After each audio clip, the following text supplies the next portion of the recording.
अगले मंथ से आपकी इन हैंड सैलरी कम होने वाली है क्योंकि गवर्नमेंट के 4 लेबर लॉज आए हैं। चलिए समझते हैं कैसे। नए लेबर लॉ के अकॉर्डिंग अगर आपका बेसिक पे 50% से कम है तो कंपनी को आपकी सैलरी रीस्ट्रक्चर करके बेसिक पे को 50% तक करना होगा। अब पहले कंपनी बेसिक सैलरी को टोटल सैलरी का 30 to 40% रखा करती थी और अदर अलाउंस को ज्यादा रखा करती थी, जिससे कि पीएफ और अदर डिडक्शन कम हुआ करते थे क्योंकि इनकी कैलकुलेशन डिपेंडेंट है बेसिक सैलरी पर, जिससे कि आपको इन हैंड सैलरी ज्यादा मिलती थी।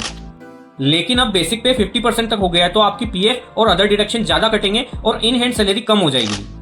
एक एग्जांपल से समझते हैं। मान लीजिए आपकी टोटल सीटीसी 1 लाख रुपए है और बेसिक पे 25% है, तो पीएफ डिडक्शन 12% के हिसाब से 3000 रुपीज होगा और इन हैंड सैलरी 97,000 आएगी। अगर यही बेसिक पे 50% हो जाता है तो आपका पीएफ 12% के हिसाब से 6000 रुपीज कटेगा और इन हैंड सैलरी 94,000 आएगी।